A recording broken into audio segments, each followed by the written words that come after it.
Hello friend, नमस्कार। मैं आशीष अवस्थी अपने यूट्यूब चैनल शिक्षा पथ में आप सभी का हार्दिक स्वागत एवं अभिनंदन करता हूं। हिंदी की इस क्लास में आज हम आपसे समास के संबंध में चर्चा करेंगे। जैसा कि पिछली क्लास में मैंने आपको बताया था कि आज हमको समास पढ़ना है। पीछे हमने आपको जो प्रत्यय और उपसर्ग के संबंध में जो वीडियो क्लासें ली थी, वहां मैंने आपसे विस्तृत उनके संबंध में चर्चा की थी और उसी क्रम में आज आगे बढ़ते हुए हम आपसे समास के संबंध में चर्चा करेंगे। समास एक ऐसा टॉपिक है जिससे विभिन्न परीक्षाओं में अभी तक विभिन्न प्रकार के प्रश्न बने और हमेशा यहाँ से प्रश्न, जहाँ हिंदी पूछी जाती है, हमेशा यहाँ से प्रश्न बनते हैं। तो आज समास के विषय में मैं आपसे विस्तृत समस्त समास जितने भी इसके भेद हैं उसके संबंध में पूरी चर्चा कर लूंगा और आपको बहुत आसानी से इसको समझा दूंगा। और आज की क्लास के बाद आप जो इसका तरीका है, कैसे समास आप पकड़ेंगे कि कौन सा समास है, मैं इतनी आसानी से आपको समझा दूंगा कि बहुत आसानी से आप इससे बनने वाले प्रश्न अपनी परीक्षा में बना पाएंगे। तो सबसे पहले हम समास के संबंध में ये जानेंगे कि समास का अर्थ क्या है, इसकी परिभाषा क्या है और इसके संबंध में क्या फैक्चुअल इन्फॉर्मेशन है जहां से एग्जामिनर प्रश्न उठाता है। तो आइए सबसे पहले हम इसके संबंध में चर्चा करते हैं। तो सबसे पहले बात करेंगे समास के अर्थ की। तो समास शब्द दो शब्दों सम एवं आस। समास शब्द का निर्माण दो शब्द सम जिसका अर्थ होता है संक्षिप्त एवं आस जिसका अर्थ होता है कथन या शब्द। तो समास किन दो शब्दों से बना है? एक सम जिसका अर्थ संक्षिप्त है और एक आस जिसका अर्थ होता है शब्द या कथन के मेल से बना है जिसका अर्थ है संक्षिप्त कथन। तो यदि हम समास के अर्थ की बात करें तो इसका अर्थ क्या हो जाएगा? संक्षिप्त कथन। शब्द समास प्रक्रिया में शब्दों का संक्षिप्तीकरण किया जाता है। आपको याद रखना है कि जो ये समास प्रक्रिया है, समास प्रक्रिया में शब्दों का संक्षिप्तीकरण किया जाता है। कहने का मतलब ये है कि जैसे मैंने यहाँ पे एक उदाहरण कहीं पे लिया है, जैसे राजा का पुत्र। राजा का पुत्र मैंने इतना बड़ा शब्द लिखा और इसको संक्षिप्त करके राजपुत्र लिख दिया गया। तो यही जो संक्षिप्तीकरण है इस किसके तहत किया जाता है? समास के तहत किया जाता है। तो समास का अर्थ क्या हो जाएगा? संक्षिप्तीकरण। कहने का मतलब समास का जो शाब्दिक अर्थ है वो तो आपका क्या क्या हो गया? शाब्दिक अर्थ क्या है? संक्षिप्त कथन। शाब्दिक अर्थ या तो संक्षिप्त कथन या संक्षिप्त शब्द है। अगर इसको बहुत आसानी से आप समझिए कि इसमें शब्दों के संक्षिप्तीकरण की बात की जाती है। अगर बात इसकी परिभाषा की करें तो दो या दो से अधिक शब्दों से मिलकर बने हुए नए सार्थक शब्द को समास कहते हैं। इसी परिभाषा के संबंध में आपको क्या याद रखना है कि यह दो या दो से अधिक शब्दों से मिलकर एक नया सार्थक शब्द जो बनता है उसको समास कहा जाता है। जैसे उदाहरण फिर मैं अगर इसकी चर्चा करूं तो इसमें राजा था एक और एक पुत्र। तो ये दो शब्द थे, जब दोनों शब्दों का मेल हो गया तो राजपुत्र बना और यही समास का उदाहरण है।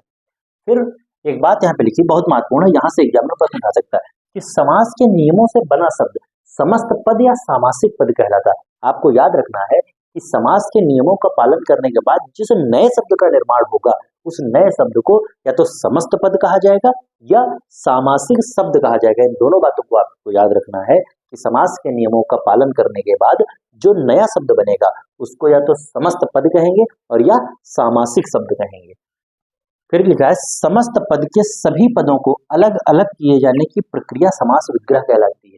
समस्त पद जो समास के नियमों का पालन करने के बाद जो नया शब्द बनेगा उसको या तो समस्त पद या सामासिक शब्द कहेंगे। तो इसी के संबंध में आपको याद रखना है कि समस्त पद के सभी पदों को, समस्त पद के सभी पदों को अलग अलग करने की प्रक्रिया को क्या कहते हैं? समास विग्रह कहते हैं। जैसे वहां अगर मैं आपको रिकॉल कराऊं तो संधि में मैंने आपको बताया था कि जब संधियों का जब आपस में वर्णों का मेल होता था तो उसको संधि कहते थे और जब वर्णों को आपस में अलग किया जाता था उसको संधि विच्छेद कहते थे। तो वही बात यहाँ भी याद रखनी है कि जब इनका संक्षिप्तीकरण किया जाएगा, जब संक्षिप्तीकरण किया जाएगा तो इसको समास कहा जाएगा। क्या कहा जाएगा?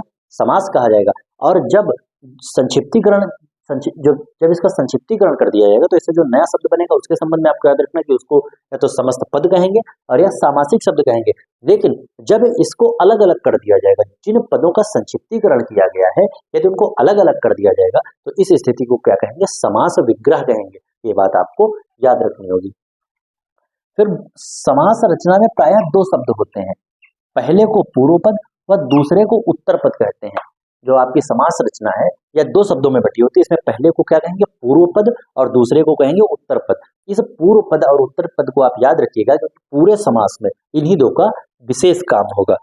अगर उदाहरण के संबंध मैंने आपको समझाया कि यह है राजपुत्र यानी कि राजा का पुत्र, तो इसमें आप देख सकते हैं कि जो ये राज है यानी कि राजा, ये कौन सा हो गया? पूर्व पद हो गया और ये पुत्र क्या हो गया?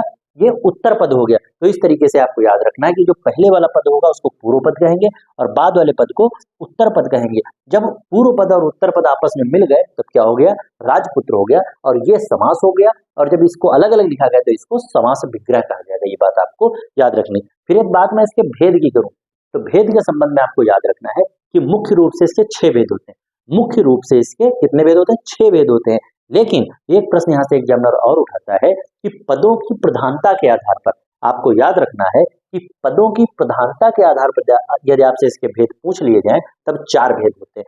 यदि समास के आपसे सामान्यता इसी तरीके से पूछ लिया जाए कि समास के कितने भेद होते हैं तब हमारा जवाब 6 हो जाएगा। जब पूछ लिया जाए समास के मुख्य भेद कितने होते हैं तब भी हमारा जवाब 6 हो जाएगा।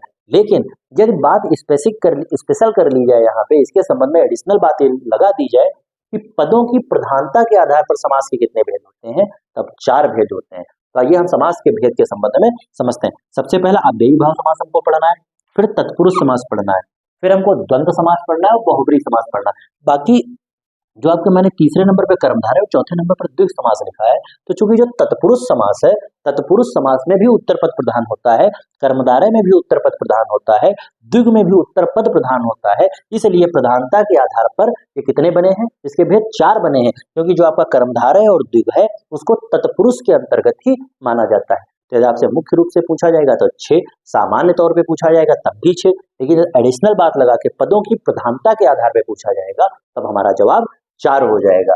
तो आइए अभी इसी जो आपके मैंने इसके भेद बताए हैं उन भेदों को क्रमवार हम पढ़ेंगे और इसके संबंध में विस्तृत चर्चा आपसे करेंगे।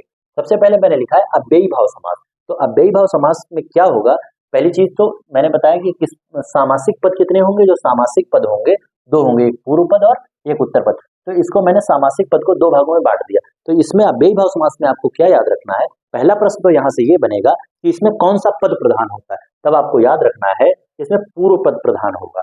अव्ययी भाव समास में पूर्व पद प्रधान होगा और साथ ही साथ जो पूर्व पद होगा वह अव्यय शब्द होगा। पूर्व पद कौन सा होगा, अव्यय शब्द होगा। तो अव्यय में कौन कौन, यथा, भर, प्रति, आ, अनु। तो आपको याद रखना है कि अव्ययी भाव समास में जो पहला पद होगा वो अव्यय होगा। हमेशा अव्ययी भाव समास में पहला पद आपको कौन सा मिलेगा, अव्यय मिलेगा। और दूसरी बात इसमें याद रखनी है कि इसका प्रथम पद जो आपका पूर्व पद यानी कि जो पहले वाला पद है वही प्रधान होगा। कई बार डायरेक्ट यही प्रश्न आपसे पूछ लिया जाएगा कि अव्ययी भाव समास में कौन सा पद प्रधान होता है, तब आपका जवाब हो जाएगा पूर्व पद। तो जब मैंने अव्ययी भाव समास का उदाहरण लिया तो मैंने यहाँ लिखा यथाशक्ति। तो आपने देखा कि यहाँ पे ये शब्द है शक्ति और उसमें अथा यथा अव्यय का प्रयोग हो गया, यथा अव्यय का प्रयोग हो गया, इसको यथाशक्ति बना दिया गया। फिर जैसे आमरण, तो मूल शब्द मरण है और इसमें आ अव्यय का प्रयोग करके इसको आमरण बना दिया गया। प्रतिदिन, मूल शब्द दिन है और इसमें प्रति अव्यय का प्रयोग किया गया। भरपेट, पेट मूल शब्द है, इसमें भर अव्यय का प्रयोग किया गया। और अनुरूप, रूप मूल शब्द है और अनु अव्यय का प्रयोग किया गया है। तो चूंकि इन शब्दों के प्रथम पद में अव्यय का प्रयोग किया गया है इसलिए किस समास के अंतर्गत आ जाएंगे, अव्ययी भाव समास के अंतर्गत आ जाएंगे। तो मेरे हिसाब से अव्ययी भाव समास आप बहुत आसानी से समझ गए होंगे। अच्छा, इसमें एक दूसरे तरीके के शब्द आते हैं, उसकी ट्रिक मैंने यहाँ पे लिखी कि एक ही शब्द बार बार है। आपको याद रखना है यदि एक ही शब्द बार बार है, जैसे हाथों हाथ, तो इधर भी हाथ और इधर भी हाथ, जब एक ही शब्द बार बार आए उस स्थिति में भी हमारा अव्ययी भाव समास होता है। तो वही 2 उदाहरण मैंने लिखे, हाथों हाथ, रातों रात। तो देखो इधर भी हाथ, इधर भी हाथ, इधर भी रात और इधर भी रात। तो जब दो शब्दों का प्रयोग बार बार किया जाए वहां भी अव्ययी भाव समास होगा। और सामान्यतः आपको याद रखना है कि अव्ययी भाव समास का जो पूर्व पद होगा वह हमेशा अव्यय होगा। और साथ ही साथ ये भी याद रखना है कि अव्ययी भाव समास में पूर्व पद ही प्रधान होता है। मेरे हिसाब से अव्ययी भाव समास आप समझ गए होंगे। फिर दूसरे में बात करते हैं तत्पुरुष समास की। तो तत्पुरुष समास में आपको क्या याद रखना है कि उत्तर पद प्रधान होता है, बहुत महत्वपूर्ण। तत्पुरुष समास में कौन सा पद प्रधान होगा, उत्तर पद यानी कि बाद वाला पद प्रधान होगा तथा बीच में कारक चिन्ह लुप्त हो जाता है। आपको याद रखना है कि जब आप तत्पुरुष समास के किसी शब्द का समास विग्रह करेंगे तो वहां पे बीच में हमको कारक चिन्ह मिलेगा, कारक कोई ना कोई कारक चिन्ह मिलेगा। लेकिन जब इसको हम समास बना के जोड़ के पढ़ेंगे तब उसमें बीच में कारक चिन्ह का लोप हो जाएगा। अच्छा, आगे पढ़ने से पहले सबसे पहले तो मैं आपको कारक बता देता हूँ और कारक को मैं यहीं पे पढ़ा दूंगा, वो कारक आगे नहीं पढ़ाऊंगा। तो कारक को आपको याद रखना है कि कारक 8 होते हैं। कितने कारक होते हैं, 8 होते हैं। लेकिन जो आपका तत्पुरुष समास है इसमें 6 कारकों का प्रयोग किया जाता है। तो 8 कारक कौन होते हैं, एक हो गया आपका कर्ता, और कर्ता कारक का चिन्ह क्या होता है, ने। फिर एक होता है कर्म, कर्म का चिन्ह होता है कु, करण का चिन्ह से होता है, संप्रदान का के लिए, फिर अपादान कारक, अपादान कारक और करण कारक, आपको याद रखना है अपादान कारक और करण कारक दोनों के चिन्ह से होते हैं, लेकिन अपादान कारक में से का जो से चिन्ह है वह अलगाव की स्थिति को दर्शाता है। जैसे पेड़ से पत्ते गिरते हैं यानी कि पेड़ से पत्ते अलग हो रहे हैं, यहाँ अलगाव की बात की जाएगी, वहां पे कौन सा कारक होगा, अपादान कारक होगा, यह बात आपको याद रखनी। फिर अधिकरण कारक, अधिकरण में कौन सा आ जाएगा, में और पर। अधिकरण कारक की पहचान क्या होगी, इसमें चिन्ह जो होंगे में और पर के आएंगे। संबंध का, की, के, और संबोधन में हाँ, ही, हे, हो। तो आपको याद रखना है कि मैंने 8 कारकों के विषय में यहाँ पे आपको समझा दिया है, लेकिन एक कर्ता कारक और दूसरा संबोधन कारक। कर्ता कारक और संबोधन कारक का यूज हमारे तत्पुरुष समास में नहीं होगा, बाकी जितने तत्पुरुष शब्द होंगे, तत्पुरुष समास के जितने भी शब्द होंगे, उसमें बीच में कहीं ना कहीं किसी न किसी कारक का प्रयोग किया गया होगा।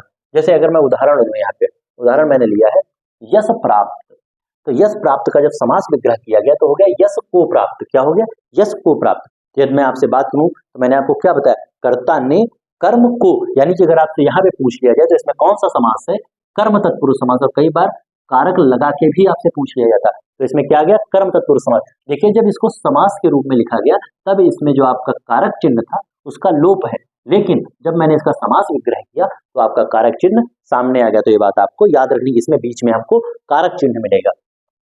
फिर लिखा मैंने मदांध, यानी कि मद से अंधा, मद से अंधा। तो कर्ता ने कर्म को करण से, तो यहाँ पे किसी प्रकार के अलगाव की बात तो नहीं हो रही। मद से अंधा का मतलब क्या है कि भी कोई अलगाव तो नहीं, से का प्रयोग यहाँ अलगाव के लिए नहीं हो रहा है, इसलिए यहाँ पे कौन सा कारक हो जाएगा, करण कारक हो जाएगा। तो ये आपका करण तत्पुरुष का उदाहरण हो गया। फिर स्नान घर, यानी कि स्नान के लिए घर। स्नान घर का मतलब क्या हो गया, जब मैंने इसका समास विग्रह किया तो हो गया स्नान के लिए घर, यानी के लिए का चिन्ह किसमें आ रहा था, संप्रदान कारक में। कर्ता ने कर्म को करण से, संप्रदान के लिए, अपादान से, अधिकरण में पर, यही तो मैंने आपको बताया, अधिकरण में पर, संबंध का की के, और उसके बाद आपका संबोधन आता है। फिर है धनहीन। अब धनहीन का मतलब क्या हो गया, धन से हीन, कहने का मतलब जिसके पास धन नहीं है। तो यहाँ पे अलगाव की स्थिति दर्शाई जा रही है, इसलिए यहाँ पे कौन सा कारक हो जाएगा, अपादान तत्पुरुष हो जाएगा। फिर राजपुत्र, यानी कि राजा का पुत्र। पुत्र का संबंध किससे दर्शाया जा रहा है, राजा से दर्शाया जा रहा है, तो इसलिए राजपुत्र में कौन सा समास हो जाएगा, संबंध। जो आपका ये संबंध कारक है, यहाँ पे मैंने लिखा है, यहाँ पे जो संबंध कारक है, तो आपसे इसमें पूछ लिया जाए कि राजपुत्र में कौन सा समास होगा, तो संबंध तत्पुरुष समास हो जाएगा। फिर पुरुषोत्तम, पुरुषों में उत्तम। पुरुषोत्तम का संधि विग्रह, आपका समास विग्रह क्या हो गया, पुरुषों में उत्तम। तो में का चिन्ह किसमें आ रहा था, अधिकरण में। में का चिन्ह किसमें था, अधिकरण में आ रहा था। तो आपको याद रखना है कि यह अधिकरण तत्पुरुष समास हो जाएगा। तो मैंने आपको कारक के विषय में बता दिया, और हमेशा आप याद रखिएगा कि तत्पुरुष समास जब भी आप निकालिएगा तब उसमें आगे कारक जोड़ के निकालिएगा, जिससे यदि आपकी परीक्षा में जब आप इसकी प्रैक्टिस करेंगे तो हमेशा जब तत्पुरुष समास आए तो ये देख लीजिएगा कि किस कारक का प्रयोग किया गया। क्योंकि अगर आपकी परीक्षा में आपसे ये पूछ लिया जाए, मान लो अगर तत्पुरुष समास आपने पहचान लिया और बाई चांस उसमें ये पूछ लिया कि इसमें किस कारक का प्रयोग किया गया, तब यदि आपको ये कारक चिन्ह याद होंगे तो बहुत आसानी से आप पकड़ पाएंगे। फिर कारक जो मैंने यहाँ पे 6 भेद इसके बताए तत्पुरुष समास के, इसके अतिरिक्त तत्पुरुष समास के और कई भेद हैं, लेकिन इसमें एक बहुत महत्वपूर्ण भेद मुझको दिखा, नए समास। और यहाँ से मैंने विभिन्न परीक्षाओं में प्रश्न भी देखे हैं, अक्सर इन प्रश्नों में बच्चे फंसते हैं। तो नए समास के संबंध में आपको क्या याद रखना है कि जिस समास के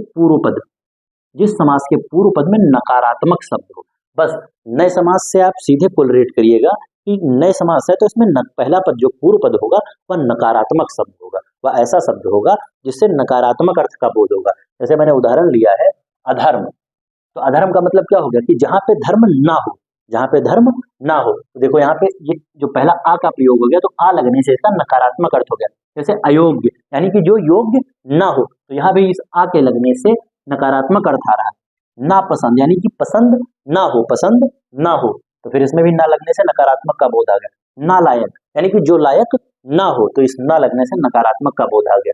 तो आपको याद रखना है कि जब पूर्व पद नकारात्मक शब्द हो, नकारात्मक अर्थ का बोध करा रहा हो, तो वहां पे कौन सा समास होगा, नए समास होगा। और नए समास तत्पुरुष समास का ही एक भेद है, ये बात आपको याद रखनी। फिर तीसरे पे मैंने लिया है कर्मधारय समास। कर्मधारय समास भी किसका अंग है, तत्पुरुष समास का। कारण क्या है, क्योंकि इसमें भी उत्तर पद प्रधान होता है। आपको याद रखना है कि इसमें भी कौन सा उत्तर पद प्रधान होगा। फिर यहाँ पे मैंने सामासिक शब्द को पूर्व पद और उत्तर पद दो में बांटा है। तो पूर्व पद, इसमें आपको क्या याद रखना है कि जो पूर्व पद होगा वो विशेषता बताने वाला शब्द होगा। जो आपका पूर्व पद होगा वह विशेषता बताने वाला शब्द होगा और उत्तर पद जो होगा उसे तुलना की जा रही होगी। तो आप इसको बहुत आसानी से इस तरीके से समझिएगा कि जो पूर्व पद होगा यानी कि विशेषता बताने वाला शब्द यानी कि विशेषण होगा। जो पहला वाला शब्द होगा वो विशेषण होगा, क्योंकि विशेषण की परिभाषा क्या होती है कि जो शब्द संज्ञा या सर्वनाम की विशेषता बताते हैं। तो वही बात यहाँ लिखी गई है कि पूर्व पद विशेषता बताने वाला शब्द होगा। तो पूर्व पद क्या हो जाएगा, इसमें विशेषण हो जाएगा। फिर जो उत्तर पद होगा उसमें उस शब्द में क्या होगा कि तुलना की जा रही होगी, पूर्व पद की उससे तुलना की जा रही होगी। जैसे उदाहरण समझिए, चरण कमल, चरण कमल। तो आप ये देख सकते हैं कि जो चरण है इसकी तुलना किससे की जा रही, कमल से। वही बात तो लिखिए कि उत्तर पद से तुलना की जा रही होगी। तो कमल के समान चरण, कमल के समान चरण, तो इस कमल की तुलना किससे की जा रही है, चरण से। तो यही बात आपको याद रखनी कि पहला पद कौन सा होगा, विशेषता बताने वाला शब्द होगा, और जो दूसरा शब्द होगा उससे तुलना की जा रही है। अच्छा, इसकी एक और मैं पहचान आपको बता दे रहा हूँ। यहाँ हमेशा आपको याद रखना, जब आप इसका समास विग्रह करेंगे तो ज्यादातर 99% आपको बीच में है जो का उच्चारण मिलेगा। किसका उच्चारण, है जो। मैं यहाँ पे लिखे दे रहा हूँ, है जो का उच्चारण। यदि मैं इसकी चरण कमल का उच्चारण करूं तो कमल के समान है जो चरण, इसका क्या हो जाएगा, कमल के समान है जो चरण। जहां आपको है जो का उच्चारण मिल जाए, है जो का उच्चारण मिलेगा वहां कर्मधारय समास होगा। लेकिन आपको इसको भी याद रखना है, इसमें उत्तर पद प्रधान होगा और जो पूर्व पद होगा वह एक विशेषता बताने वाला शब्द होगा। जो उत्तर पद होगा, उत्तर पद में तुलना की जा रही होगी, उस शब्द से तुलना की जा रही होगी, ये बात याद रखनी। जैसे यहाँ पे मैंने दूसरा लिया महात्मा, महान है जो आत्मा, यहाँ भी देखो है जो मिल गया, महान है जो आत्मा, आत्मा की तुलना किससे, महान से की जा रही। तो वही बात आपको याद रखनी है कि इसमें उत्तर पद प्रधान होगा, पूर्व पद विशेषता बताने वाला होगा, और जो आपका उत्तर पद है, जो आपका उत्तर पद है उस उत्तर पद है उससे तुलना की जा रही होगी। और साथ में मैंने एक ट्रिक बताई है कि जब आप इसका समास विग्रह करेंगे तो बीच में है जो का उच्चारण आएगा। फिर आपका आता है द्विगु समास, यह भी तत्पुरुष समास का हिस्सा है क्योंकि इसमें भी आपका उत्तर पद प्रधान होता है। अच्छा, इसके संबंध में आपको याद रखना कि पूर्व पद संख्यावाचक होता है। द्विगु समास सबसे सरल समास है। द्विगु समास और अव्ययीभाव समास इतने सरल है कि देखते ही पता चल जाता है। तो द्विगु समास में आपको ये याद रखना है कि इसमें प्रथम पद संख्यावाची होगा। आपको याद रखना जो पूर्व पद है क्या होगा, संख्यावाचक होगा, और समूह या समाहार का ज्ञान हो रहा होगा। इसमें दो बातें आपको याद रखनी कि प्रथम पद संख्यावाची होगा, जो आपका पूर्व पद है वह संख्यावाची होगा, और साथ ही साथ समूह या समाहार का बोध हो रहा होगा। जैसे उदाहरण, सप्त ऋषि, सप्त ऋषि का मतलब क्या हो गया, 7 ऋषियों का समूह। तो सप्त ऋषि से पहली चीज तो इसमें हमको सबसे पहले ही मिल गया सप्त, यानी कि संख्यावाचक मिल गया, तो इसका मतलब है द्विगु समास हो जाएगा। और जब सप्त ऋषि का हमने समास विग्रह किया तब हमको पता चल गया यह 7 ऋषियों के समूह की बात कर रहा है। फिर जैसे चौराहा, तो चौराहा में सबसे पहले तो आगे हमको 4 है, 4 मिल गया, तो इससे हमने पकड़ लिया क्या, द्विगु समास है। लेकिन जब इसका समास विग्रह किया तो इसका क्या मतलब हो गया, 4 राहु का समूह, 4 राहु का समूह यानी कि चौराहा। तो मेरे हिसाब से द्विगु समास बहुत सरल है और आप आसानी से इसको समझ गए होंगे। फिर आपका आता है द्वंद्व समास। अच्छा, एक चीज मैं यहाँ पे और आपको बता रहा हूँ, जो ये द्वंद्व लिखा है तो कई बार आप इसको वर्तनी शुद्धि में भी आपसे पूछा जाता है, तो इसको ऐसे मत लिख दीजिएगा द्वंद्व, हमेशा द्वंद्व लिखा जाता है। और विभिन्न परीक्षाओं में यहाँ से प्रश्न बना है तो आपकी वर्तनी शुद्धि में, तो क्या होता है द्वंद्व समास, क्या होता है द्वंद्व समास। जिस हिसाब से मैंने लिखा है ऐसे ही लिखना, यहाँ भी हुआ लगा और यहाँ भी हुआ लगा। इसमें क्या याद रखना है कि दोनों पद प्रधान होते हैं। बहुत सरल, ये भी बहुत सरल है। इसमें पहली चीज तो दोनों शब्द प्रधान होंगे, जो आपका द्वंद्व समास होगा इसमें उत्तर पद और पूर्व पद दोनों पद प्रधान होंगे। और इसको पहचानने का एक सबसे सरल तरीका ये होगा कि दोनों शब्दों के बीच में हमेशा योजक चिन्ह आएगा। हमेशा का मतलब 99.99% दोनों के बीच में योजक चिन्ह आएगा, ये बात आप याद रखिएगा। जैसे नदी नाले, तो नदी के बीच और नाले के बीच योजक चिन्ह आ गया तो ये अलग अलग हो गए दोनों, नदी और नाले, यानी कि दोनों, नदी अपना अलग प्रधान शब्द है, नाले अलग प्रधान शब्द है, तो दोनों पद प्रधान होंगे, ये बात याद रखिए, दोनों के बीच योजक चिन्ह होंगे। जैसे सुख दुख, तो क्या हो गया सुख और दुख, सुख और दुख, माता पिता, माता और पिता, पति पत्नी यानी पति और पत्नी। तो इस हिसाब से आप देख सकते हैं कि जब दोनों के बीच योजक चिन्ह आ गया, जब दोनों पद प्रधान होंगे कौन सा समास होगा, द्वंद्व समास होगा। जैसे रोटी सब्जी यानी कि रोटी और सब्जी, इस तरीके से आप पकड़ सकते हैं। उसके बाद सबसे अंत में आता है आपका बहुब्री समास, यह भी बहुत सरल है, बहुब्री समास भी बहुत सरल है कि इसमें आपको याद रखना है इसमें कोई पद प्रधान नहीं होगा। जो बहुब्री समास सबसे अंत वाला है इसमें कोई पद प्रधान नहीं होगा और यह किसी तीसरे शब्द की ओर, पहली चीज तो इसमें कोई पद प्रधान नहीं होगा, कोई तीसरा पद प्रधान होगा, क्योंकि जो इसका अर्थ होगा वह किसी तीसरे शब्द का बोध करा रहा होगा, इसका अर्थ होगा वह किसी तीसरे शब्द का बोध कराएगा। तो इसमें वही लिखा है कोई पद प्रधान नहीं होगा, शब्द किसी तीसरे अर्थ की ओर संकेत करेगा, ये बात आपको याद रखनी। जैसे उदाहरण के तौर पे मैंने लिया लंबोदर, तो लंबोदर का अर्थ हो जाए, लंबोदर का अगर मैं समास विग्रह करूं तो इसका मतलब क्या हो जाएगा, लंबा है उदर जिसका, लंबा है उदर जिसका। तो लंबा उदर किसका होता है, यानी कि गणेश जी की बात यहाँ पे की जा रही। तो इसलिए न इसमें न तो अर्थ लंबा का आ रहा है, ना उदर का आ रहा है, बल्कि एक तीसरे शब्द यानी कि गणेश जी की तरफ ये संकेत कर रहा है। इसलिए यहाँ पे कौन सा समास है, बहुब्रीहि समास। जैसे नीलकंठ, यानी कि नीला है कंठ जिसका, नीला है कंठ जिसका, तो यहाँ ना तो नीले की चर्चा है ना कंठ की चर्चा, चर्चा किसकी होगी, नीला कंठ किसका होता है, भगवान शिव का। वही बात है कि जो आपका बहुब्रीहि समास होगा इसमें दोनों पद, मतलब दोनों पद अप्रधान होंगे, यानी कि कोई पद प्रधान नहीं होगा, बल्कि जो इसका शब्द का अर्थ होगा वह किसी तीसरे पर्सन की तरफ इशारा कर रहा होगा। जैसे वही बात मैंने यहाँ बताई, जैसे अगर मैं आपसे और उदाहरण दूं, जैसे चंद्रमौली, चंद्रमौली यानी कि मौली पर चंद्र है जिसके, मौली पर चंद्र है जिसके, तो आपको याद किसके मौली पर चंद्र है, अर्थात आपके भगवान शिव। दशानन, 10 है सिर जिसके, यानी कि रावण। निशाचर, यानी कि निशा में रात्रि में चलने वाला, यानी कि राक्षस। तो इस तरीके से आपको याद रखना है कि इसमें पहली चीज तो कोई पद प्रधान नहीं होगा और किसी तीसरे पद की ओर इशारा करेंगे। तो मेरे हिसाब से आप बहुब्रीहि समास भी समझ गए होंगे। और बहुब्रीहि में भी आप याद रखिएगा कि इसमें भी वर्तनीय शुद्धि में पूछा जाता है, आप इसको ऐसे मत लिखिएगा बहुब्रीहि, ये आपका गलत होता है, बहुब्रीहि ही होता है, इसमें हा में भी छोटी की मात्रा लगी होती। तो मैंने आपको द्वंद्व और बहुब्रीहि लिखना भी बता दिया, वर्तनी शुद्धि मत गलत करिएगा। बाकी मैंने बहुत आसानी से आपको इन समास को समझा दिया। अगर मैं एक बार फिर से आपको रिकॉल करा दूं तो अव्ययी भाव समास में पूर्व पद प्रधान होगा और पूर्व पद ही अव्यय होगा। उसके बाद मैंने तत्पुरुष समास बताया जिसमें उत्तर पद प्रधान होगा, तत्पुरुष समास में उत्तर पद प्रधान होगा और हमेशा बीच में कारक चिन्ह मिलेगा। कौन सा चिन्ह, कारक चिन्ह मिलेगा। कारक की कुल संख्या मैंने आपको 8 बताई, लेकिन तत्पुरुष समास में 6 कारकों का प्रयोग होता है, क्योंकि कर्ता कारक और संबोधन कारक का प्रयोग इसमें नहीं होता। उसके बाद आया आपका कौन सा, नए समास। नए समास भी बहुत महत्वपूर्ण है, आपको याद रखना है कि इसमें जो आपका पहला पद होगा वह हमेशा नकारात्मक अर्थ देगा, पहला शब्द नकारात्मक अर्थ देने वाला होगा। फिर आपका कर्मधारय समास है, इसमें भी उत्तर पद प्रधान होगा, कर्मधारय समास में भी उत्तर पद प्रधान होगा, लेकिन जब आप इसका समास विग्रह करेंगे उस स्थिति में बीच में उच्चारण आएगा है जो का उच्चारण आएगा। इस ट्रिक से आपको इसको पकड़ लेना है। फिर आपका द्विगु समास है, द्विगु समास में आपको क्या याद रखना है कि पहला जो पूर्व पद होगा वह संख्यावाची शब्द होगा, पूर्व पद संख्यावाची शब्द होगा, और साथ ही साथ जब आप इसका समास विग्रह करेंगे तो एक समूह या समाहार का बोध हो रहा होगा। उसके बाद आपका द्वंद्व समास, कौन सा समास, द्वंद्व समास, द्वंद्व मत कहिएगा, द्वंद्व समास। कौन सा, क्या, द्वंद्व समास।